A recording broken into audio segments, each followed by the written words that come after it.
পরিষ্কার ভাষায় বলতে চাই, আমরা মানুষের কাছ থেকে আওয়াজ করে, সুরগুল করে, স্লোগান দিয়ে 5 টাকা 10 টাকা 20 টাকা আদায় করে, যাকাতের টাকা, ফিতরার টাকা, সদকার টাকা আদায় করে আমরা মাদ্রাসা থেকে হাফিজ হুজুর বানাই, মাদ্রাসা থেকে শাইখুল হাদিস বানাই, শাইখুল তাফসীর বানাই, আমরা মাদ্রাসা থেকে মুফতি বানাই, আল্লাহ ওলি বানাই, চোর ডাকাত গুন্ডা বদমাশ বানাই না। আমাদের মাদ্রাসায় পড়ুয়া কোনো একজন আলেম বেগম পাড়ায় বাড়ি করেছেন, সবাই দিনা করে। বাংলাদেশের টেকনাফ থেকে তেঁতুলিয়া পর্যন্ত 56,000 বর্গ মাইলের ভিতরে কোন একজন মসজিদের ইমাম, কোন একজন আলেম, কোন মাদ্রাসার মুহতামিম শিক্ষক বেগম পাড়ায় বাড়ি করেছে যদি কেউ প্রমাণ করতে পারে, আর বাংলার মাটিতে মাইকের সামনে দাঁড়াবো না। সুইস ব্যাংকে অ্যাকাউন্ট আছে বোধহয়? জি, কোন আলেম সুইস ব্যাংকের নাম জানে? 5টি টাকায় দেশ থেকে পাচার করে কোন ব্যাংকে রেখেছেন? দেশের টাকা পয়সা কোন একজন আলেম লুণ্ঠন করেছেন? জি, দেশের রিজার্ভ ফান্ডে কোন একজন আলেম হাত দিয়েছেন? পরিষ্কার ভাষায় বলতে চাই, আমরা মোল্লাদ্দুর মসজিদ পর্যন্ত, আমরা মসজিদে থাকি, মাদ্রাসায় থাকি, আমরা খানকায় থাকি, আমরা দেশের মানুষকে সৎ পথে আহ্বান করি, আমরা চোর ডাকাত গুন্ডা বদমাশকে তওবা পড়ায়া আল্লাহর ওলিতে পরিণত করি। এই দেশের কোনো একজন আলেম বেগম পাড়ায় বাড়ি করে নাই, একজন আলেম সুইস ব্যাংকে অ্যাকাউন্ট করে নাই, একজন আলেম দেশের 5টি টাকা বর্ডার ফাঁস করে কোথাও চালান করে নাই। আজকে বাংলাদেশ ব্যাংকের গভর্নর বলেছেন, বর্তমান সময়ে 36 বছরের চাকরি জীবনে তিনি অর্থনীতির এত বড় সংকট কোনোদিন দেখেন নাই। বাংলাদেশ ব্যাংকের গভর্নর বলেছেন, সুতরাং আমি বললে কোনো দোষ হবে না। পরিষ্কার ভাষায় বলতে চাই, আজকে দেশে রিজার্ভের সংকট, ডলারের সংকট, ব্যবসায়ের এলচি খুলতে পারতেছে না, এইগুলি সব তোমাদের কারণে হয়েছে, একজন আলেমের কারণে হয় নাই। দেশের আলেম ওলামায়ে কেরামের কারণে সংকট সৃষ্টি হয় নাই। কোন একজন আলেম সংকট সৃষ্টি করে নাই। সংকট সৃষ্টি করলে তোমরা করেছো। দেশের রিজার্ভ খোয়া খাইলে তোমরা খাইছো, দেশের ডলার খোয়া খাইলে তোমরা খাইছো, দেশের টাকা পাচার করলে তোমরা করেছো, আলেমরা করে নাই।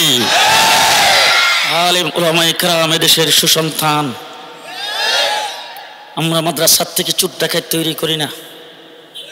জি, আমরা মাদ্রাসায় মানুষকে সৎ শিক্ষা দেই, আল্লাহ প্রদত্ত শিক্ষা দেই, জাগতিক কোনো শিক্ষা আমাদের মাদ্রাসায় দেই না, ঠিক না বে ঠিক? যার ফলে এই মাদ্রাসার থেকে সুমানুষ তৈরি হয়, সুনাগরিক তৈরি হয়। চোর ডাকাত গুন্ডা বদমাশ সুদখোর মদখোর এই মাদ্রাসার থেকে তৈরি হয় না, ঠিক কিনা বলেন? ঠিক কিনা বলেন? আজকে স্লোগান কত সুন্দর দিচ্ছেন, টকশুর ভিতরে বসে বসে একজন বলতেছেন শিক্ষা জাতির মেরুদণ্ড, শিক্ষা জাতির প্রাণ। আমাদের দেশের মাননীয় প্রধানমন্ত্রী কিছুদিন আগে ছাত্রীদের সামনে বক্তৃতায় বলেছেন, শিক্ষাই সবচাইতে বড় সম্পদ। আমিও বিশ্বাস করি মাননীয় প্রধানমন্ত্রীর কথা 100-তে 100% সত্য। তবে কোন শিক্ষা জাতির প্রাণ, কোন শিক্ষা সবচাইতে বেশি সম্পদ? ব্যঙ্গের নাচ। জি, ব্যঙ্গের নাচ শিক্ষা দেওয়ার জন্য কোনো স্কুলের প্রয়োজন নাই। ব্যঙ্গের নাচ শিক্ষা দেওয়ার জন্য স্কুলে যাওয়ার প্রয়োজন নাই। ব্যঙ্গের নাচ শিক্ষা দেওয়ার জন্য কোনো মাস্টারের প্রয়োজন নাই। ব্যঙ্গের নাচ তো বৃষ্টি পড়লে খালের পাড়ে গেলেই হয়, ঠিক না বে ঠিক? আজকে হাঁসের ডাক শিক্ষা দেওয়ার জন্য স্কুল। আমার বাংলাদেশের একবারে নিম্ন শ্রেণীর থেকে শুরু করে উচ্চ শ্রেণী পর্যন্ত সমস্ত শিক্ষাকে ধ্বংস করে এই দেশের নাস্তিকার মুরতাদ সৃষ্টির গভীর পায়তারা শুরু হয়েছে। বাংলাদেশের শিক্ষা ব্যবস্থার থেকে ইসলামী শিক্ষাকে কাটছাঁট করে বিদায় করে কোনো একটা স্কুলে ধর্মীয় শিক্ষকের কোনো মাস্টার নাই, ধর্মীয় শিক্ষার কোনো উস্তাদ নাই, কোন স্যার নাই, কোন মাস্টার নাই। পরীক্ষা থেকে পর্যন্ত ধর্মীয় শিক্ষাকে বাদ দেওয়া হয়েছে। আজকে ব্যঙ্গের নাচ আর হাঁসের ডাক আর বিভিন্ন রকমের নাচ আর হনুমানের তামসা স্কুল কলেজে শিক্ষা দিবে। দেশের মানুষের কষ্টার্জিত পয়সায় খাজনা ট্যাক্সের মাধ্যমে এইগুলি বাংলাদেশে করতে দেওয়া হবে না, করতে দেওয়া হবে না, করতে দেওয়া হবে না।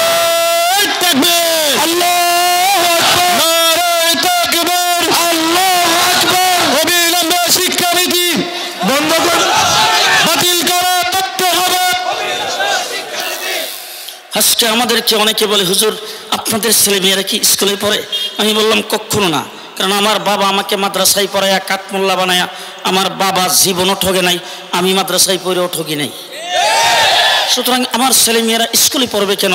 আমি যখন ঠকি নাই আমার ছেলে মেয়েরাও ঠকবে না, এই জন্য আমিও কাঠমোল্লা, আমার ছেলে মেয়েরাও কাঠমোল্লা। নাতি নাত করে জিডি আছে হিডিরে ওসিয়ত করছি সবগুলি মাদ্রাসায়, তোরা নানা কাঠমোল্লা তোরাও হবে কাঠমোল্লা, দাদা কাঠমোল্লা তোরাও হবে কাঠমোল্লা। আমাদের বংশের কেউ স্কুলে পড়ে না। আমাকে বলতেছেন হুজুর তাইলে আপনারা স্কুলের শিক্ষা ব্যবস্থা নিয়ে, স্কুলের সিলেবাস নিয়ে আপনারা কথা বলেন কেন? পরিষ্কার ভাষায় বলতে চাই, নবীর যে দায়িত্ব আলেমের সে দায়িত্ব। নবীর দায়িত্ব হলো সর্বস্তরের মানুষকে ঈমানের দাওয়াত দেওয়া। নবীর দায়িত্ব হলো সর্বস্তরের মানুষকে সৎ পথে পরিচালিত করা। নবীর দায়িত্ব হলো সর্বস্তরের মানুষকে হেদায়েতের পথে আনা। নবীর দায়িত্ব হলো সর্বস্তরের মানুষকে আল্লাহ এবং আল্লাহ রাসূলের হুকুম আহকাম মোতাবেক চালনা করার চেষ্টা করা। নবীর দায়িত্ব হলো তা'মুরুনা বিল মারুফ ওয়া তানহাউনা আনিল মুনকার। আজকে নবী দুনিয়া থেকে চলে গেছে, ওয়ারাসাতুল আম্বিয়া উলামায়ে কেরামের দায়িত্ব শুধু মাদ্রাসায় যারা ভর্তি হয়েছে তাদেরকে পড়ায়া, তাদেরকে তালিম দিয়া আলেম বানানো শুধু দায়িত্ব নয়, দায়িত্ব হলো সর্বস্তরের মানুষকে গুমরাহির থেকে বাঁচানো, নাস্তিক আর মুরতাদ হওয়ার থেকে বাঁচানো। সুতরাং স্কুল কলেজ ইউনিভার্সিটিতে যেইভাবে শিক্ষানীতির অধঃপতন ঘটাইছেন, নাস্তিকতাবাদের শিক্ষা যেইভাবে চালু করতেছেন, যদি এইগুলি চলতে থাকে বাংলাদেশের আলেম ওলামায়ে কেরাম রাস্তায় নামতে বাধ্য হবে, রাস্তায় নামতে বাধ্য হবে। অবিলম্বে বাংলাদেশের নিম্ন স্তর থেকে উচ্চ স্তর পর্যন্ত প্রতিটি ক্লাসে ইসলামী শিক্ষা, ধর্মীয় শিক্ষা বাধ্যতামূলক করতে হবে। রাজি থাকলে হাত উঠান। রাজি আছেন? সর্বস্তরে দ্বীনি শিক্ষা বাধ্যতামূলক করতে হবে। ঠিক না ঠিক? ঠিক না ঠিক? আজকে স্কুল কলেজ ইউনিভার্সিটিতে যারা শিক্ষা গ্রহণ করে আমরা তাদের জন্য দোয়া করি, কারণ আমার বাংলাদেশে ব্যারিস্টারের দরকার আছে না নাই? ইঞ্জিনিয়ারের দরকার আছে না নাই? ডাক্তারের দরকার আছে না নাই? আছে, 100 বার আছে। সুতরাং ডাক্তার হবে, ইঞ্জিনিয়ার হবে, ব্যারিস্টার হবে, আমাদের জন্য হবে।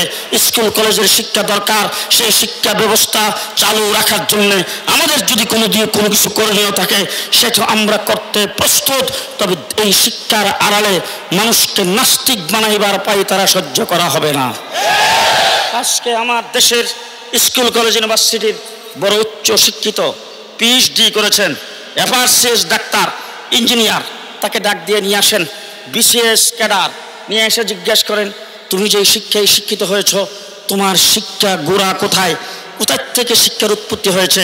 সেই শিক্ষা কোথায় থেকে আসছে? যে কোনো লোককে জিজ্ঞেস করলে অনেক চিন্তা ভাবনা করে বলবে এটা তো বাংলা একাডেমির থেকে আসছে, না হয় বলবে ললিত কলা একাডেমি, না হলে বলবে কুদরতি খুদা শিক্ষা কমিশন, আর না হলে বলবে না না না না বিশ্ববিদ্যালয় বোর্ডের থেকে। সেখানে বড় বড় বুদ্ধিজীবীরা বসে আমার দেশের শিক্ষা কারিকুলাম চালু করেছেন, এই শিক্ষায় আমরা শিক্ষিত হয়েছি।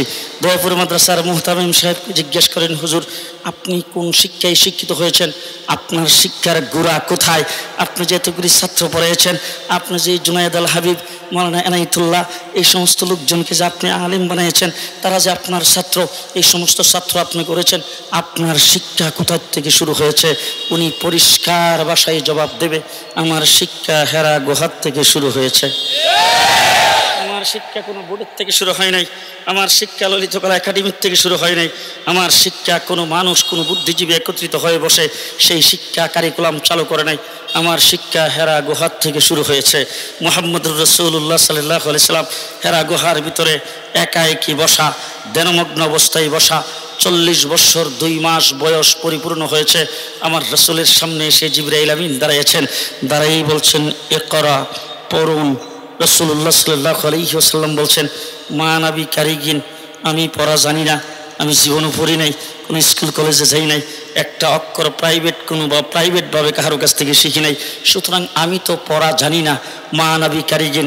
জিবরাইল আমিন হুজুরকে চাপ দিয়ে ধরছেন, দইরা ছেড়ে দিয়ে তারপর বলছেন ইকরা, পড়ুন।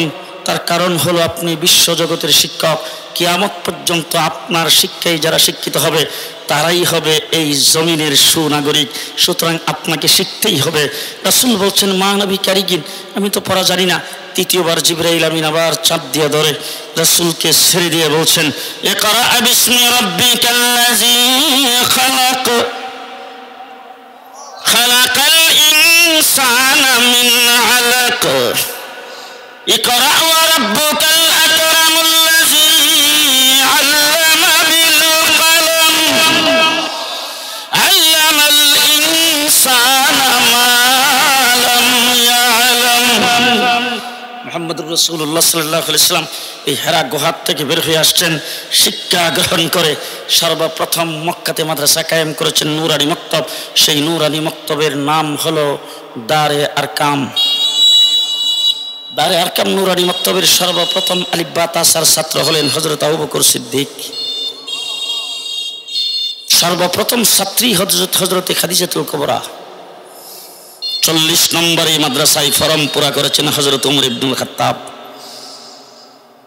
দারুল আরকাম মাদ্রাসায় হযরত আবু বকর সিদ্দিক সহ যারা ভর্তি হয়েছিলেন 13টা বছর পর্যন্ত নির্যাতনের পর নির্যাতন বুক করে ওই মাদ্রাসার চতুর্দিকে অবরোধ করা হয়েছে, ওই মাদ্রাসাকে বয়কট করা হয়েছে, ওই মাদ্রাসার বিরুদ্ধে উৎকুৎস রটানো হয়েছে, ওই মাদ্রাসার ছাত্রদেরকে জায়গায় জায়গায় আক্রান্ত হয়েছে, আক্রমণ করা হয়েছে। 13টি বছর পর্যন্ত নির্যাতন বুক করার পরে রাসূল হিজরত করে মদিনায় যাইয়া জামিয়া কায়েম করেছেন। সেই জামিয়ার নাম আসহাবে সুফফা। উলামায়ে কেরাম যদি সত্য হয় আমার কথার সাথে মাথা লাড়া দিবেন। নূরানি মক্তব দারে আরকামে ভর্তি হয়েছেন আবু বকর সিদ্দিক, জামিয়া আসহাবে সুফফাতে যায় দাওরে হাদিস পাস করে বের হয়েছেন। রাষ্ট্র জীবনও চালাই নাই, চাইছে।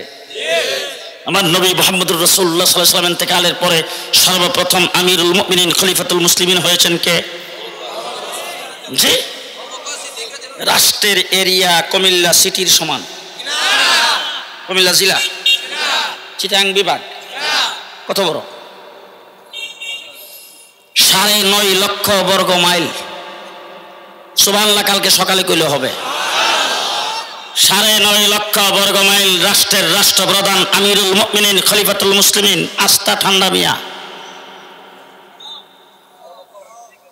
হযরত ওমর ইবনুল খাত্তাব হইল গরম, হযরত আবু বকর সিদ্দিক ঠান্ডা। একজন হলো রুহামা উবাইনাহুম, আরেকজন হলো আশিদ্দা আলাল কুফার।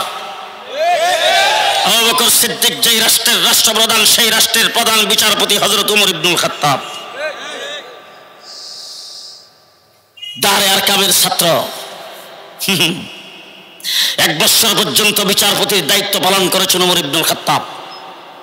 1 বছর পরে আবু বকর সিদ্দিকের কাছে আসছেন, আয়েশা বলতেছেন আমিরুল মুমিনিন খলিফাতুল মুসলিমিন, বিচারপতির যে দায়িত্ব আমাকে দিয়েছিলেন আমি সেটার থেকে ইস্তেফা দেওয়ার জন্য আসছি। হযরত ওমর ইবনুল খাত্তাব বলেছেন, হযরত আবু বকর সিদ্দিক বলেছেন, ভাই ওমর কি বলো তুমি? আবু বকর সিদ্দিক মনে মনে ভাবতেছে আমি বোধহয় রাষ্ট্র পরিচালনা করতে কোনো প্রকার কথাবার্তা কাজ করবে ওমর ইবনুল খাত্তাবের মনে বোধহয় কোনো দুঃখ দিয়েছি, এই জন্য বোধহয় ইস্তেফা দেওয়ার জন্য আসছে। ভাই ওমর, আমি কি তোমার সঙ্গে কথাবার্তায় কোনো খারাপ ব্যবহার করেছি? বলে না। বলে তাইলে বাদী বিবাদী যারা বিচার প্রার্থী হয়েছে অথবা আসামি তোমার সঙ্গে বোধহয় কোনো খারাপ ব্যবহার করেছে, তুমি মনে দুঃখ পেয়েছো, এই জন্য বোধহয় ইস্তেফা দেওয়ার জন্য আসছো। ওমর ইবনুল খাত্তাব বলেন আমিরুল মুমিনিন, তার কিছুই নয়। বলে তাইলে ইস্তেফা দিতে আসলা কেন? হযরত ওমর ইবনুল খাত্তাব বলেন আমিরুল মুমিনিন খলিফাতুল মুসলিমিন, 1 বছর পর্যন্ত বিচারপতির আসনে বসা, 1 বছরের ভিতরে আমার কাছে একটা মামলাও আসে নাই।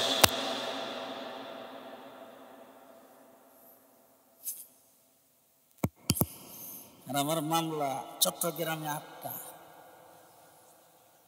আমি কিন্তু আধ্যাত্মিক জগতের সম্রাট, চিনেন না আপনারা আমারে? আমি গায়েব জানি তো। ঢাকায় বৈশা চট্টগ্রাম হাটাজারিতে গাড়ি ভাঙছে, ঢাকায় বৈশা চিটাগাঙ্গে আগুন দিছি। সাংঘাতিক বড় পাওয়ারফুল মানুষ আমি, সাবধান।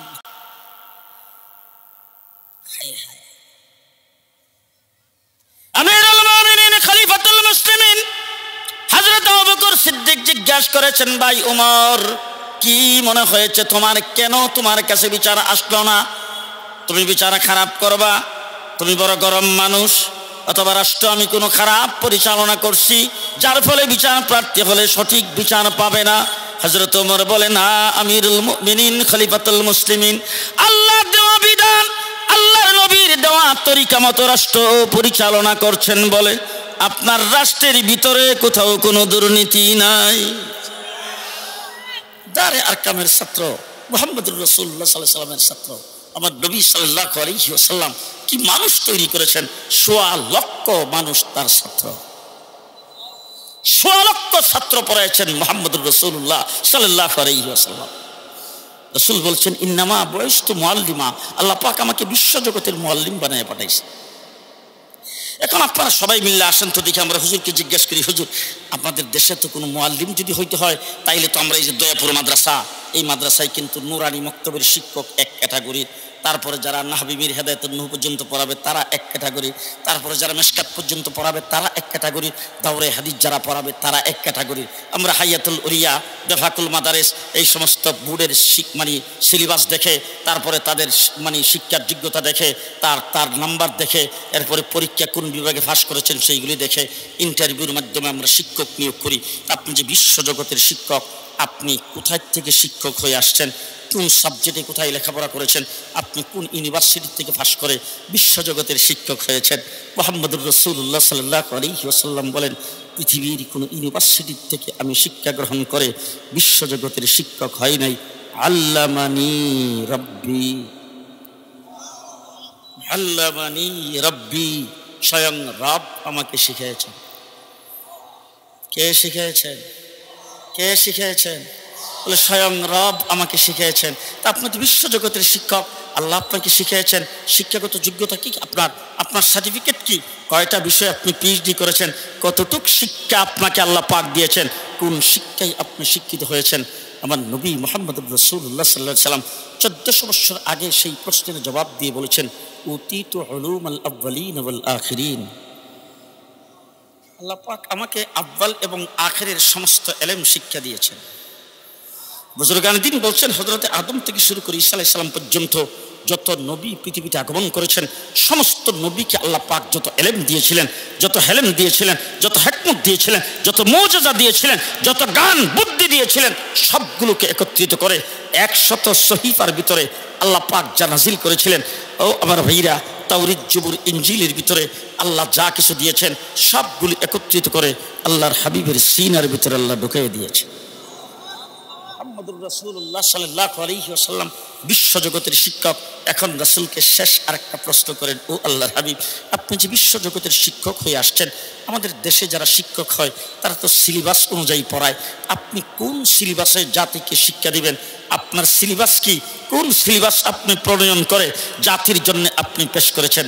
আমার রাসূল সাল্লাল্লাহু আলাইহি ওয়াসাল্লাম বলেন, শোনো, যদি দুনিয়াতে কোনো ব্যক্তি শিক্ষা সিলেবাস তৈরি করে সেটার মধ্যে হাড্ডিমা টিম লাগাইয়া দেয়, দুনিয়াতে কোনো ব্যক্তি শিক্ষা সিলেবাস তৈরি করলে তার বুদ্ধি অনুযায়ী সে বানর থেকে মানুষ তৈরি লাগাইয়া দেয়, দুনিয়াতে কোনো ব্যক্তি শিক্ষা সিলেবাস তৈরি করলে সেখানে ব্যাঙের নাচ, হাঁসের ডাক, কত কিছু লাগাইয়া দেয়। সুতরাং জমিনে শিক্ষা সিলেবাস তৈরি হয় না, শিক্ষা সিলেবাস আসমানে তৈরি হয়। আমার নবী মুহাম্মদুর রাসূলুল্লাহ সাল্লাল্লাহু আলাইহি ওয়াসাল্লাম বিশ্বজগতের শিক্ষক। রাসূল সাল্লাল্লাহু আলাইহি ওয়াসাল্লাম বলেছেন, আমি হযরত ইব্রাহিম আলাইহিস সালামের দোয়ায় পৃথিবীতে আগমন করেছি। ইব্রাহিম আলাইহিস সালাম আল্লাহ পাকের খলিল, নাম হইল খলিলুল্লাহ। ছেলেকে জবাই করতে নিয়ে গেছেন, ছেলের নাম হয়েছে জবিহুল্লাহ। খলিলুল্লাহ, জবিহুল্লাহ দুইজনে মিলে বানাইছে ঘর, ঘরের নাম আল্লাহ পাক রাখছেন বাইতুল্লাহ। খলিলুল্লাহ, জবিহুল্লাহ, ঘর বানাইছে তার নাম বাইতুল্লাহ। তো ইব্রাহিম আলাইহিস সালাম যখন ঘরটা কমপ্লিট করছেন, আল্লাহ ডাক দেখে, ইব্রাহিম, এই মানুষ তো কোনো কাজে যদি সাকসেসফুল হয়, কোনো পরীক্ষায় যদি পাস করে, তাকে পুরস্কার দেওয়া হয়। আমিও তোমাকে পুরস্কার দেবো, তবে পুরস্কার দুই প্রকার। এক প্রকার হইল মাদ্রাসা কর্তৃপক্ষের ইচ্ছাধীন, এরা বাজার থেকে কিনা সুন্দর কাগজ দিয়ে প্যাকেট করে স্টেজে ডাইকা প্রধান অতিথি সভাপতির হাতে ছাত্রকে দিয়া দেয়, ছাত্রকে জিগায় না তারে কি দিবে না দিবে, কর্তৃপক্ষের ইচ্ছাধীন পুরস্কার দিয়ে দিল।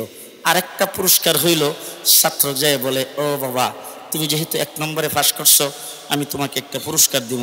কত তুই তোর কোন জিনিসটার দরকার, তুই কি চাস, তুই যা চাস তাই দিব।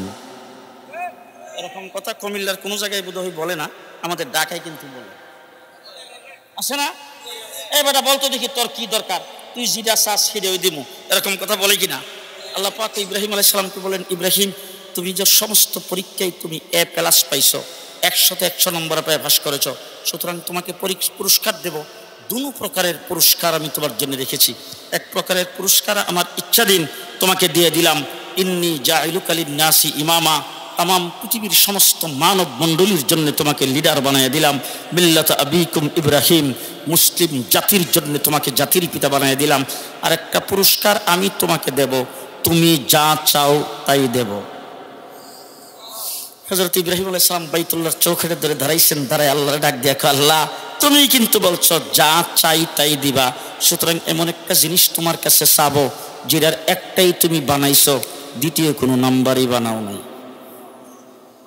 রব্বানা ওয়াবআস ফীহিম রাসূলাম মিনহুম, আল্লাহ গর্ত বানাইছি তামাম পৃথিবীর কিবলা ও কাবা, ঘর বানাইছি তামাম পৃথিবীর মার্কাজ, মার্কাজের জন্য তো একজন আমিরের দরকার, ঘর হইল তামাম পৃথিবীর ইউনিভার্সিটি, ইউনিভার্সিটির জন্য একজন প্রিন্সিপালের দরকার, প্রিন্সিপাল আর আমির হিসাবে তোমার হাবিবকে চাই। কারে চাই? জি, আল্লাহর হাবিব কয়জন বানাইছো তুমি? একটাই, এটাই চাও।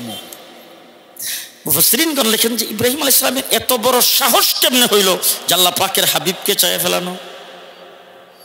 ইব্রাহিম আলাইহিস সালাম বাইতুল্লাহর চৌখাটে ধরে আল্লাহকে একটা ভূমিকা দিছে, ভূমিকার ভিতরে বলছেন, আল্লাহ আমার যত প্রিয় জিনিস ছিল তুমি চাইছো, চাওয়া মাত্র কিন্তু দিয়ে দিছি। আমার কাছে আমার মাল প্রিয়, তুমি চাইছো, মেহমানদারি করে বিতরণ করে দিছি। আমার কাছে আমার জান প্রিয়, তুমি চাইছো, নমরুদের আগুনে ঝাঁপ দিয়ে পড়ছি। আমার কাছে আমার সন্তান প্রিয়, তুমি চাইছো, চাওয়া মাত্র সন্তানকে জবাই করার জন্য শরীর নিচে রেখে দিয়েছি। রব্বানা ওয়াবআস ফীহিম রাসূলা, আমার প্রিয় সব তোমার জন্য, তোমার প্রিয় আমার জন্য।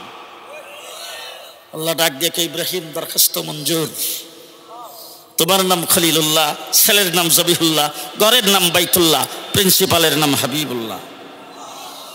এবার হযরত ইব্রাহিম আলাইহিস সালামকে আল্লাহ বলছেন, ইব্রাহিম চাওয়া তো শেষ। ইব্রাহিম বলে মাত্র শুরু। আর কি বাকি? বলে প্রিন্সিপাল পাইলাম, ইউনিভার্সিটি পাইলাম, এখন সিলেবাস। কিয়ামত পর্যন্ত দারুল উলুম দেওবন্দ আনার গাছের নিচে প্রতিষ্ঠা হবে, হাটহাজারী মাদ্রাসা প্রতিষ্ঠা করবে, বড় বড় উলামায়ে কেরাম মাদ্রাসা প্রতিষ্ঠা করবে। সেই মাদ্রাসার কিয়ামত পর্যন্ত এই জাতির জন্য, উম্মতে মুহাম্মদের জন্য, হাবিবুল্লাহর উম্মতের জন্য শিক্ষকের আর শিক্ষা সিলেবাসের প্রয়োজন। সেই সিলেবাস কি হবে? হযরত ইব্রাহিম আলাইহিস সালাম বাইতুল্লাহর চৌখাটে ধরে আল্লাহ পাকের দরবারে আবেদন করেছেন, 4টা সিলেবাসের দরখাস্ত করেছেন হযরত ইব্রাহিম আলাইহিস সালাম। কয়টা? ইয়াতলু আলাইহিম আয়াতিক, একটা করে গুনলেন। ওয়া ইউআল্লিমুহুমুল কিতাব ওয়াল হিকমাহ ওয়া ইউযাক্কিহিম। কয়টা? 4টে সিলেবাসের প্রস্তাব হযরত ইব্রাহিম আলাইহিস সালাম করে বলছেন, ইন্নাকা আনতাল আজিজুল হাকীম। আল্লাহ হিকমতওয়ালা তো আপনি। আমি 4টা সিলেবাসের প্রস্তাব করলাম, আপনার হিকমতে যদি কোনো প্রকার রদবদল, পরিবর্তনের করার কোনো প্রয়োজন মনে করেন, তাহলে পরিবর্তন করিয়ে আপনি মঞ্জুরি দিয়েন। আল্লাহ রাব্বুল আলামিন বলেন, ইব্রাহিম 4টার 4টাই মঞ্জুর। আমাদের শিক্ষা সিলেবাস বোর্ডের থেকে তৈরি না। আমাদের শিক্ষা সিলেবাস আল্লাহ মাহমুদ শফি তৈরি করে নাই। আমাদের শিক্ষা সিলেবাস মাওলানা মাহমুদুল হাসান তৈরি করে নাই। আমাদের শিক্ষা সিলেবাস হাফিজ হুজুর তৈরি করে নাই। আমাদের শিক্ষা সিলেবাস বোর্ডের কোনো ব্যক্তি তৈরি করে নাই। আমাদের শিক্ষা সিলেবাস জাতির পিতা ইব্রাহিম আলাইহিস সালাম, আল্লাহর খলিল, বাইতুল্লাহ তৈরির পরে আল্লাহর দরবারে দরখাস্ত করেছেন, আর আল্লাহ পাক আরশ থেকে মঞ্জুরি দান করেছেন। কয়টা? ইব্রাহিম প্রস্তাব করেছেন 4টা, আমার আল্লাহ বলেন 4টার 4টাই মঞ্জুর। বলবো, লাকাদ মান্নাল্লাহু আলাল মুমিনিন ইয বা'সা ফীহিম রাসূলাম মিন আনফুসিহিম ইয়াতলু আলাইহিম আয়াতিহি ওয়া ইউযাক্কিহিম ওয়া ইউআল্লিমুহুমুল কিতাব ওয়াল হিকমাহ। কয়টা? ইব্রাহিম আলাইহিস সালাম প্রস্তাব করছিল কয়টা? আমরা আল্লাহ পাক বলেন, ইব্রাহিম কোনো প্রকার রদবদল পরিবর্তন করলাম না, তবে সিরিয়ালটা একটু পাল্টাই দিলাম। ওয়া ইউযাক্কিহিম, আত্মশুদ্ধি, বর্তন পরিষ্কার, দেহ পরিষ্কার, মন পরিষ্কার, আত্মা পরিষ্কার, রূহ পরিষ্কার। এই ওয়া ইউযাক্কিহিম আত্মশুদ্ধি, পরিষ্কার পরিচ্ছন্নতা, পাক ও পবিত্রতা, এটা তুমি ৪র্থ নম্বরে বলছিলা। আমি আল্লাহ রাব্বুল আলামিন এটাকে ২ নম্বরে এনে ওই আল্লিমুহুমুল কিতাব ওয়াল হিকমার দুধ ৩ নম্বর আর ৪ নম্বরে দিলাম। তার কারণটা হলো দয়াপুর মাদ্রাসায় ছোট বাচ্চা ভর্তি হবে, সেখানে কোরআন শরীফ আলিফ বা তা সাত থেকে শুরু করবে, কোরআন শরীফ নাজারা কমপ্লিট করবে, অক্ষর মাখরাজ সহ মার্কা মদ গুন্না সহ লম্বা বাড়ি সহ অক্ষরের উচ্চারণ সহ কারি সাহেবের কাছে মানে সেখানে মস্ক করে তারপরে নাজারা কমপ্লিট যখন হবে, ইতলু আলাইহিম আয়াতি, আল্লাহ পাকের আয়াতের তেলাওয়াত সহি শুদ্ধ যখন হয়ে যাবে, তার সাথে সাথে মাথার চুল কাটার সুন্নত, হাতে পায়ের নখ কাটার সুন্নত, শরীরের পশম কাটার সুন্নত, গোসলের সুন্নত, পাক পবিত্রতার সুন্নত, উজুর সুন্নত, তায়াম্মুমের সুন্নত, আমার ভাইরা তায়াম্মুমের সুন্নত, জানাজার সুন্নত, জুমার সুন্নত, নামাজের সুন্নত, 2 রাকাত নামাজের 60টা মাসলা, আল্লাহ পাকের 99টা নাম, 40টা হাদিস মুখস্থ, সকাল থেকে সন্ধ্যা, সন্ধ্যা থেকে ফজর 24 ঘন্টার সমস্ত মাসনুন দোয়াগুলি মুখস্থ করে কোন জায়গায় কোন সুন্নত শিরা শিক্ষা গ্রহণ করে পাক ও পবিত্র করে ওই সাক্ষীহীন আত্মশুদ্ধি পুরোপুরি হয়ে তারপর যখন জামিয়াতে ভর্তি হবে সেখান থেকে দৌড়ে হাদিস পাশ করে আল্লামা আহমদ শফি তৈরি হবে, নূর হোসেন কাসিমি তৈরি হবে। ওই সাক্ষীহীন পাক পবিত্রতা 2 নম্বরে এনে ওই আল্লিমুহুমুল কিতাব ওয়াল হিকমা আত্মশুদ্ধি করে বক্তব্য থেকে নাজারা কমপ্লিট করে যখন আমাদের ছেলেরা বের হয় তখন জামিয়াতে ভর্তি হওয়ার পরে সুন্নত সব তার মুখস্থ, মাসনুন দোয়া সব তার মুখস্থ, কোন জায়গায় কোন সুন্নতের আমল সেটা তার মুখস্থ, আত্মশুদ্ধি তার হয়ে গেছে। এরপরে ওই আল্লিমুহুমুল কিতাব ওয়াল হিকমার দুধ যখন তার ভিতরে দোকানে ঢুকায় দেওয়া হয় তখন তার দ্বারা বড় বড় আল্লাহর ওলি তৈরি হয়, বড় পীর মাশায়েখ তৈরি হয়, সমাজের সংস্কারক তৈরি হয়, দ্বীনের রাহবর তৈরি হয়, দ্বীনের দায়ী তৈরি হয়, দ্বীনের মুবাল্লিগ তৈরি হয়। আর যদি আত্মশুদ্ধি না থাকে তাইলে পড়তে পড়তে কিতাবের পাতা ছিঁড়া নকল কইরা তারপরে মাস্টারের সঙ্গে ঝগড়া কইরা ফ্যান শার্ট পইরা দাড়ির জাকাত দিয়া তারপরে কামেল মুকাম্মাল হইয়া এরপরে সুপারিনটেন্ডেন্ট তারপরে পিএইচডি এরপরে বড় কোনো মসজিদের খতিব হইয়া প্রেসিডেন্টকে পেছনে রেখা ঈদের নামাজ পড়াইতে যাইয়া খারা জানাজার নামাজ পড়াইয়া ফেলবে। যদি আত্মশুদ্ধি ঠিক মতন না থাকে তাইলে মাদ্রাসার নাম দিয়া পড়তে গেছে, প্যান্ট শার্ট পরছে, তারপরে দাড়ির জাকাত দিছে, কিতাবের পাতা ছিঁড়া কাইটা পরীক্ষায় নকল করে সরকারি সার্টিফিকেট নিছে, সেই সার্টিফিকেটের পরে আবার নাকি পিএইচডি করছে, ডক্টরের নাম দিছে, এরপরে সুপারিনটেন্ডেন্ট হইয়া সরকারের চাটুকার হইয়া যাকে তাকে জান্নাতি বলে ফতোয়া দিয়ে দিছে। আমার বন্ধুগণ, সেই সমস্ত চাটুকার আমার মাদ্রাসায় তৈরি হয় না, দালাল আমাদের মাদ্রাসায় তৈরি হয় না, আত্মসাৎকারী আমাদের মাদ্রাসায় তৈরি হয় না, লোভী আমাদের মাদ্রাসায় তৈরি হয় না, উলামায়ে সু আমার কওমি মাদ্রাসায় তৈরি হয় না। আমরা আল্লাহর দেওয়া সিলেবাসে মাদ্রাসায় পড়াই, ঠিক যেইভাবে আল্লাহ পাক মঞ্জুরি দিয়েছেন। ইব্রাহিম খলিল আলাইহিস সালাম যেইভাবে আল্লাহর কাছে প্রস্তাব করেছেন, আল্লাহ যেইভাবে মঞ্জুরি দিয়েছেন, দেওবন্দ দারুল উলুম মাদ্রাসা থেকে শুরু করে, শুধু তাই নয়, আসহাবে সুফফাত থেকে শুরু করে, সেই দারে আরকাম থেকে শুরু করে ১৬ লক্ষ সাহাবী যেই সাবজেক্টে লেখাপড়া করেছেন, সাহাবায়ে কেরামের পরে আসছে তাবিঈনদের যুগ, ইমামে আজম আবু হানিফা রহমতুল্লাহি আলাইহি 4 মাযহাবের ইমাম, এই 4 সাবজেক্ট লেখাপড়া করেছেন। তারপরে আসছে ইমাম ইবনে তাইমিয়া 4 সাবজেক্ট লেখাপড়া করেছেন, মুজাদ্দিদ আল ফিসানি 4 সাবজেক্ট লেখাপড়া করেছেন, আব্দুল কাদের জিলানী 4 সাবজেক্ট লেখাপড়া করেছেন, মঈনুদ্দিন চিশতি 4 সাবজেক্ট লেখাপড়া করেছেন, শাহ ওলিউল্লাহ মুহাদ্দিস দেহলভী রহমতুল্লাহি আলাইহি যিনি এই ভারতবর্ষে সর্বপ্রথম হাদিসের 10 দিয়েছেন, তিনি এই 4 সাবজেক্ট লেখাপড়া করেছেন। ও আমার ভাইরা, তার সুযোগ্য সন্তান যিনি এই ভারতবর্ষের একজন নেতা, একজন লিডার, কোন দলের প্রধান, কোন দল ইংরেজের বিরুদ্ধে টু শব্দ করার যখন সাহস পাই নাই, গোটা ভারতবর্ষ যখন ইংরেজ দখল করে নিয়েছে, যাদের সূর্য অস্ত যেত না, যাদের বিরুদ্ধে কথা বলা বড় কঠিন ছিল, ওই মুহূর্তে দিল্লির জামে মসজিদের মিম্বরে দাঁড়ায়া যিনি এই ভারতকে স্বাধীন করার জন্যে মুক্তিযুদ্ধের ডাক দিয়েছিলেন, শাহ ইসমাইল শাহ অলিউল্লাহ মুহাদ্দিস দেহলভী রহমতুল্লাহি আলাইহির সুযোগ্য সন্তান শাহ আব্দুল আজিজ মুহাদ্দিস দেহলভী রহমতুল্লাহি আলাইহি, তিনি 4 সাবজেক্টে লেখাপড়া করেছেন। তার ছাত্র হযরত ইসহাক রহমতুল্লাহি আলাইহি 4 সাবজেক্টে লেখাপড়া করেছেন। তার ছাত্র শাহ আব্দুল গনি রহমতুল্লাহি আলাইহি, তিনি এই 4 সাবজেক্টে লেখাপড়া করেছেন। তার ছাত্র হযরতে হুজ্জাতুল ইসলাম হযরতে কাসিম নানুতুবি রহমতুল্লাহি আলাইহি, যিনি আনার গাছের নিচে মাদ্রাসা প্রতিষ্ঠা করেছেন, তিনিও এই 4 সাবজেক্টে লেখাপড়া করেছেন। তার ছাত্র যিনি আনার গাছের নিচে সর্বপ্রথম বসে আলিফ বা তা সা সবক নিয়েছিলেন, তার নাম হলো মাহমুদুল হাসান। কালক্রমে তিনি হয়েছেন শাইখুল আরবে ওয়াল আজম, শাইখুল হিন্দ মাহমুদুল হাসান দেওবন্দি। তিনি 4 সাবজেক্টে লেখাপড়া করে তিনি ছাত্রকে 4 সাবজেক্টে পড়াইছেন।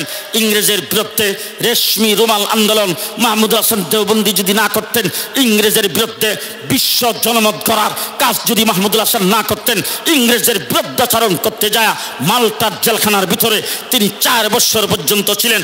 তাকে সেখানে প্রতিদিন সকালবেলা বের করে নেওয়া হতো, রুদ্ধদ্বার কক্ষে নিয়ে তারপরে লোহার শিক গরম করে তার পিঠে আর কোমরের মধ্যে লাগানো হতো। তিনি বেহুশ হয়ে যেতেন। হুশ হওয়ার পরে ইংরেজরা বলতেন, ইংরেজের বিরুদ্ধে যে যুদ্ধের ঘোষণা দিয়েছ, ইংরেজের মিলিটারিতে ভর্তি হওয়া, মুসলমানদের জন্য যে হারাম ফতোয়া দিয়েছ, সেই হারাম ফতোয়া উর্দু করো, জিহাদের ফতোয়া উর্দু করো। মাহমুদুল হাসান দেওবন্দি বলতেন, তাদের নির্যাতনের ফলে আমার লাশ বের হতে পারে, আমি এখানে শেষ হয়ে যেতে পারি, তোরা আমাকে শুলিতে চড়াইতে পারস, ফাঁসির কাস্টে ঝুলাইতে পারস, জেনে রাখ ফাঁসির মঞ্চে যায় বলবো শেষ নিঃশ্বাস ত্যাগ করার সময় ইংরেজের বিরুদ্ধে যুদ্ধ করা ফরজ।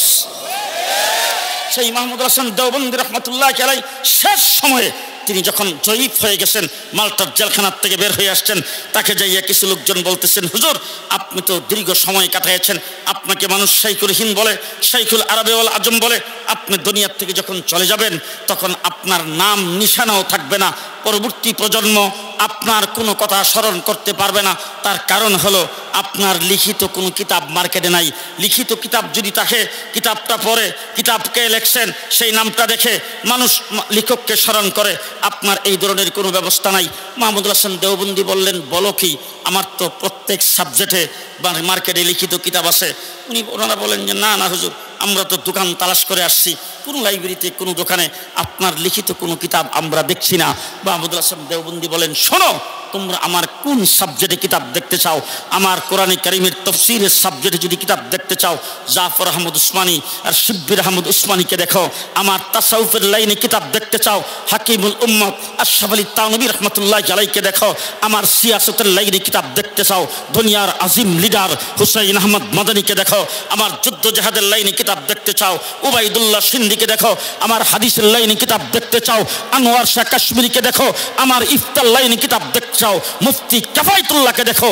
আমার দাওয়াত ও তাবলীগের লাইনে কিতাব দেখতে চাও, হযরত মাওলানা ইলিয়াস রাহমাতুল্লাহি আলাইহিকে দেখো।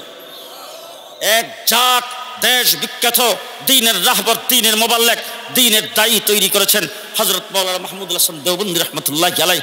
তার এক ছাত্র হযরত মাওলানা ইলিয়াস রহমতুল্লাহি আলাইহি, যিনি 6 উসুলের এই সিস্টেমের তাবলীগ চালু করেছেন। আজকে আমেরিকার রিপোর্ট দিয়েছে, হাজার হাজার বছর চেষ্টা করে, লক্ষ লক্ষ কোটি কোটি ডলার খরচ করে আমার পার্বত্য চট্টগ্রামে ছোট 16-17 বছরের যুবতী আসছে মানব সেবা দিয়ে ধর্মান্তরিত করার জন্যে, মানুষকে খ্রিস্টান বানাইবার জন্যে। সেখানে আইসা মশার কামড় খাইয়া জীবনে কতবার ম্যালেরিয়া হয়েছে তার ঠিক নাই। 60, 70, 80 বছর বয়স হয়ে গেছে, হুইল চেয়ারে চলে, কিন্তু তাদের মিশন নাকাম হয়েছে। লক্ষ লক্ষ ডলার খরচ করে সেই মশার কামড় খেয়ে পার্বত্য চট্টগ্রামের পাহাড়ের চিপাই থেকেও তারা কামিয়াব হতে পারে নাই। আর আমার এক গরিব গাট্টিওয়ালার দল আমেরিকা রিপোর্ট করেছেন 32 লক্ষ মানুষ তাবলীগের গরিব সাথীদের দাওয়াতে ইসলাম কবুল করেছেন। হযরত মাওলানা ইলিয়াস রাহমাতুল্লাহি আলাইহি ওই 4 সাবজেক্টে লেখাপড়া করেছেন। সেই 4 সাবজেক্টে লেখাপড়া করে দেওবন্দ দারুল উলুম মাদ্রাসা থেকে এক একজন বের হয়ে আসছেন। শাহ রফিউদ্দিন রহমতুল্লাহি আলাইহি উম্মি মানুষ, দেওবন্দ দারুল উলুম মাদ্রাসার মুহতামিমের দায়িত্ব গ্রহণ করেছেন। কাসেম নানুতুবি এনে ওনাকে মুহতামিম বানিয়ে দিয়েছেন। হঠাৎ করে একদিন একটা ছাত্র ওনার সামনে আসছে তরকারির বাটি নিয়ে, আইসা তারপর ওনার সঙ্গে বিয়াদবি করতেছে, বলতেছে আপনি মাদ্রাসার মুহতামিম, ভালো তরকারির ব্যবস্থা করতে পারেন না, এরকম পানির মতো তরকারি দিয়ে কি রুটি খাওয়া যায়? এটার মধ্যে কোনো পেঁয়াজ মরিচের কোনো স্বাদ নাই। এই কথা বলে তরকারির বাড়িটাকে ওনার সামনে পেক্কা মেরে দিয়েছেন। হযরত শাহ রফিউদ্দিন এক নজর পুরা ছাত্রটাকে দেখলেন, দেখা মাদ্রাসার শিক্ষক কর্মচারী সবাইকে রেখে বললেন, এই ছাত্রটা আমার মাদ্রাসার ছাত্র না। সবাই বলতেছেন, হুজুর হাজিরা খাতায় ওর নাম আছে, বোর্ডিংয়ের খাতায় নাম আছে, সে বোর্ডিংয়ে থাকে, বোর্ডিংয়ে খায়, আমরা তো খাতাপত্র মেনটেন করি, আপনি তো হুজুর পড়া জানেন না, উম্মি মানুষ, তাহলে আপনি কেমনি বুঝেন যে ছাত্র না? শুনি বলেন যে না না না, এই ছাত্র মাদ্রাসার ছাত্র না, তোমরা তদন্ত নিয়ে দেখো। তদন্ত নিয়ে দেখে আসলে ভর্তির রেজিস্টারে ওর নাম নাই, মাদ্রাসার ফর্ম পুরা করে নাই, বাটপারি আর সিটারি করে হাজিরা খাতায় আর বোর্ডিংয়ের খাতায় নাম উঠেছেন। ছাত্রকে বহিষ্কার করে শিক্ষক কর্মচারী আসাদে কেরাম সবাই এসে ওনাকে ধরছে। হুজুর আপনি কিভাবে তার চেহারা দেখে বুঝলেন এই ছাত্রটা মাদ্রাসার ছাত্র না? শাহ রফিউদ্দিন রহমতুল্লাহি আলাইহি বলে, শোনো, যখন কাসেম নানতিবি আমাকে এনে মুহতামিমের চেয়ারে বসাই দিয়েছেন, আমি খুব চিন্তিত, লেখাপড়া জানি না, উম্মি মানুষ, মাদ্রাসার এত বড় দায়িত্ব কি করে পালন করব। একদিন এশার নামাজের পরে চিন্তা ভাবনা করতে করতে আমি ঘুমিয়ে গেছি। ঘুমের ঘরে স্বপ্ন দেখি মুহাম্মদুর রাসূলুল্লাহ সাল্লাল্লাহু আলাইহি ওয়াসাল্লাম দেওবন্দের কূপের কিনারে এসে বসা। আমি হুজুরকে দেখে সামনের দিকে অগ্রসর হয়ে দেখি হাজার হাজার লোক, কাহারো হাতে বালতি, কাহারো হাতে জগ, কাহারো হাতে গ্লাস, কাহারো হাতে কাপ, হাজার হাজার লোক আসতেছে এই কূপের দিকে। আর সামনে যায় দেখি আল্লাহর নবীর সামনে এই কূপটার মধ্যে পানি নাই, গোটা কূপটা পার পর্যন্ত দুধে ভরপুর হয়ে গেছে। আল্লাহর নবী সেই দুধ উঠাইয়া এক একজন এক এক বান্ড নিয়ে আসতেছেন, আর তাদের বান্ডগুলির মধ্যে রাসূল দিচ্ছেন। কেউ জায়গায় বসে পান করতেছে, কেউ বালতি ভরে ভরে নিয়ে যাচ্ছেন। শাহ রফিউদ্দিন রহমতুল্লাহি আলাইহি বলেন, আমি স্বপ্নের তাবির করেছি, যেই দুধ আল্লাহর হাবিব দিচ্ছেন সেই দুধ হলো ইলম। যারা লাইন ধরে আসতেছে তারা হইল তালিবে ইলম। ওই দিন আল্লাহর নবীকে স্বপ্নে দেখার সময় যাদেরকে লাইনে দেখেছিলাম আল্লাহর নবীর দুধ পান করার জন্য আসতেছে, এই মানুষগুলির চেহারা দেখলে আমি এখনো বলতে পারি আল্লাহর নবীর দুধ পান করার কাতারে ছিল কিনা। এই মাদ্রাসায় যত ছাত্র ভর্তি হয়েছে সকলের চেহারা দেখে আমার মনে হয়েছে এবং আমি চিনতে পেরেছি যে তারা ওই কাতারে ছিল। এই ছাত্রটারে ওই দিন দেখি নাই। এই হলো দারুল উলুম দেওবন্দ মাদ্রাসা। আমি শেষ কথা আপনাদের কাছে বলবো, সেই মাদ্রাসায় 4 সাবজেক্টে যারা লেখাপড়া করেছেন আল্লাহর নবী দুধ বিতরণ করতেছেন। কেউ জায়গায় বসে পান করে যাচ্ছে, কেউ বালতি ভরে নিয়ে যাচ্ছে। কোথায় নিয়ে যাচ্ছে খুব ভালো করে বুঝেন। হযরত মাওলানা জাফর সাহেব রহমতুল্লাহি আলাইহি তিনি কুমিল্লা নিয়ে আসছেন, বালতি ভরে ফখরে বাঙ্গাল ব্রাহ্মণবাড়িয়া নিয়ে আসছেন, বালতি ভরে ফখরে হযরত বড় হুজুর ব্রাহ্মণবাড়িয়া নিয়ে আসছেন, শামসুল হক ফরিদপুরি, হাফিজ হুজুর, পীরজি হুজুর ঢাকায় নিয়ে আসছেন। এইভাবে গোটা পৃথিবীর আনাচে কানাচে দারুল উলুম দেওবন্দ মাদ্রাসার এলেম ছড়িয়ে পড়েছে। আজকে আমেরিকার নিউ ইয়র্ক শহরে 20টার উপরে দাওরে হাদিস পর্যন্ত দেওবন্দি মাদ্রাসা, মহিলা মাদ্রাসা দাওরে হাদিস পর্যন্ত, গোটা আমেরিকার বিভিন্ন শহরে দাওরে হাদিস পর্যন্ত মহিলা মাদ্রাসা। আর লন্ডন শহরে 50টার উপরে দাওরে হাদিস পর্যন্ত মাদ্রাসা, 500-র উপরে মসজিদ, প্রত্যেক মসজিদের সঙ্গে একটা করে হেফজখানা। দেওবন্দি ছোট গাট্টিওয়ালার দল, তাবলিগ জামাত গাট্টিওয়ালার দল। স্পেনে একটা মসজিদও নাই। আমি সেখানে সফরে গিয়েছি, স্পেনের সেই বার্সেলোনা শহরে। আমি এক মসজিদে আশার নামাজের পরে বয়ান করার পরে আমি তাদেরকে জিজ্ঞেস করলাম, স্পেনের ইতিহাস পড়লাম, একটা মসজিদও সেখানে ছিল না। আজকে এখানে এত সুন্দর মসজিদে এশার নামাজের আজান হলো আর জামাতের সাথে নামাজ আদায় করলাম, কিভাবে সেই মসজিদ নির্মাণ হলো? একজন আমার পাশের থেকে বলতেছে, হুজুর মসজিদ একটা না, বর্তমানে স্পেন, গোটা স্পেনে 1350 মতো মসজিদ আছে। বললাম 1350 মসজিদ কিভাবে নির্মাণ হলো? তারা বললেন, শোনেন, 1350 মসজিদের মধ্যে অন্তত 50টা মসজিদ হবে। সৌদি গভর্নমেন্ট, টার্কি গভর্নমেন্ট, আরব আমিরাত, কাতার, কুয়েতের গভর্নমেন্ট, তারা এই সরকারের সাথে সমঝোতা করে জায়গা খরিদ করে মসজিদ নির্মাণ করেছেন। আর বাকি অন্তত 1300 মসজিদ গরিব গাট্টিওয়ালার দলেরা নির্মাণ করেছেন। ও আমার ভাইরা, সেই তাবলিগ জামাতের ফিতনা যিনি ঘটাইছেন, ধিক্কার জানাই তাবলিগকে যারা আজকে ডিভাইড করেছেন। শুধুমাত্র একজন লোকের একজন লোকের আমিত্বের কারণে, আমির হওয়ার সেই খাহেসাতের কারণে তাবলীগ জামাতে ফাটল ধরেছে, ধিক্কার জানাই ওই সমস্ত আমিত্ববাদী ব্যক্তিদেরকে। আল্লাহ পাক তাবলীগ জামাতের ফিতনার থেকে আমাদেরকে হেফাজত করুক। আল্লাহ পাক এই মাদ্রাসাকে কবুল করুক।